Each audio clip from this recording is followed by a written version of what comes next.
What up, M&R family? It's your Mag. It's Rosh. But look, man, back with another reaction video. But look, man, thanks for tuning in with us on this reaction video. But if y'all new to our channel, Mag, let them know how they can be a part of the M&R family. Go ahead, hit that subscribe button. Don't forget to like this video. And if you guys want to stay tuned and drop videos, turn on that notification bell. Today we got even Obama is worried about Biden taking on Trump. But look, man, any other videos y'all want to see us react to on the channel, man, just drop them things down in the comments. But look, man, don't forget, hit the like button, subscribe to the channel. But look, man, let's get to this video. Let's get to it. President Barack Obama has a warning for President Biden. According to the Washington Post, Obama had a private lunch with Biden in June, where, quote, Obama voiced concern about Donald Trump's political strengths, including an intensely loyal following, a Trump-friendly conservative media ecosystem, and a polarized country, underlining his worry that Trump could be a more formidable candidate than many Democrats realize, end quote. Vanity Fair summed it up with this headline: Barack Obama is also scared, blah, blah, that Donald Trump could win another term. Congresswoman Claudia Tenney of New York said this. President Obama really has a stake in Joe Biden staying there. You know, many people think that he's the guy behind the scenes. Let Joe go, let him get out of this thing without, by saving face. But back when Biden announced his candidacy in April, Obama tweeted, support, let's get to work. The latest New York Times poll has Trump and Biden now in a dead heat. Molly Hemingway is a Fox News contributor and editor-in-chief of The Federalist. Mark Penn is a former Clinton advisor and poll expert. Great to see you both. Molly, I'll start with you. So Obama has gone from let's get to work to let's freak out. Why? I think it is a reasonable thing for him to be concerned about. Even the 2020 election was remarkably close, with it coming down to about 40,000 votes across 3 states. And that was during a campaign where Biden had an excuse for why he couldn't be out running a campaign because of COVID. And you had the media suppressing all sorts of stories about the Biden family business, which are now coming to light. And you didn't have the actual, track record of what was happening in a Biden presidency, which a lot of Americans feel is not anywhere near where they want to be economically, in terms of foreign policy, in terms of crime, in terms of the southern border, all sorts of issues that now Biden would have to defend. So Obama's right to be concerned, I think. So, Mark, do you think Obama's also right to be concerned from your perspective on the left side of the aisle? And if so, what would you do to turn things around? Well, there's no question that this race right now is a toss-up at best. Some polls like mine show Trump a couple of points ahead, others a couple of points behind, the New York Times dead even. The biggest problem that President Biden has is his job rating is low, in the low 40s, and his rating on inflation is about 35%.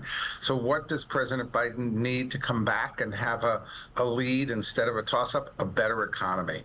That clearly is the #1 issue. It is the #1 deficit that Biden has.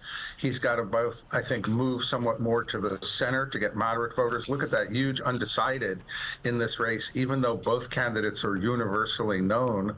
Says a lot of voters don't know, which one they would choose in this case. But the economy is the big issue that he really has to fix. And he's got a chance that a year from now, the economy will be better and inflation will be lower. So you know what I always admire about you? You have such transparency around these issues. I mean, and you're a polling expert, so you get that these numbers, they've been around for so long that they're more than just stubborn. My question for you, just to put this back on you, Mark, is why can't other Democrats see that? Oh, look, I think some are. Look, I think the party is rallying around Joe Biden. You see his numbers going up. Well, that's because he won't sit down. They're all in on Biden too. I don't think there's any question about that. But they're also realistic. I mean, that's why they went out with Biden economics. That's why they're defending everything that's going on with Devon Archer and others. That's why they're trying to push, I think, their agenda forward. I don't think they're just sitting around. Yeah, they're not, but he is. Oh my goodness, in a beach chair. 364 days, including today, he has been out of the office. She's hilarious. Yeah, she's hilarious.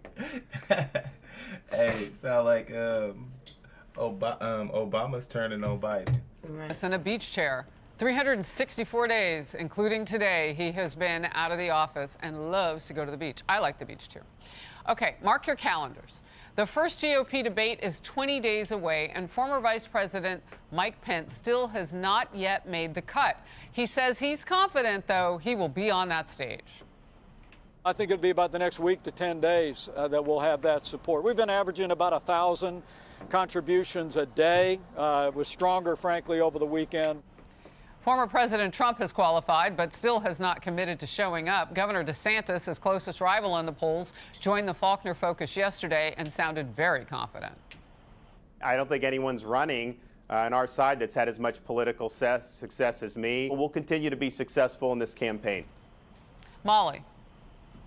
Well, even if former Vice President Mike Pence is able to eke onto the debate stage, he really does have some trouble here. I think the Real Clear Politics polling average has him at 4th and falling. In Iowa, I think he's at 6th and falling. In New Hampshire, he's at 7th or 8th and falling. He's really not resonating with the Republican voter, which is interesting because he's the former vice president of a very popular administration. And, you know, he's got to be asking some questions about whether this is really in his or anyone's interest to run, and people who love him and are close to him should be talking to him about whether this makes sense for him to be running this. Just real quickly, what are the problems for him that you see, Molly? Well, you saw it even after this incredible attempt to imprison the top Republican by Jack Smith and Joe Biden's Department of Justice. Vice President Biden actually came out and defended that action. That is not where the Republican voters are. They are very unified in their concern about the weaponization of our intelligence agencies and law enforcement agencies, about the two standards of justice, about the complete, they're literally trying to imprison former President Donald Trump. And if you can't speak out against that, you're really not going to go far in the Republican primary. You know, I'm looking at something, and I want to ask you about this, Mark. So the former vice president has hit the polling threshold for the first RNC debate right here on Fox, but he said he doesn't quite have the donor support. He says he's rocking about 1,000. So what does that mean that voters have on their minds? They just don't want to part with their cash.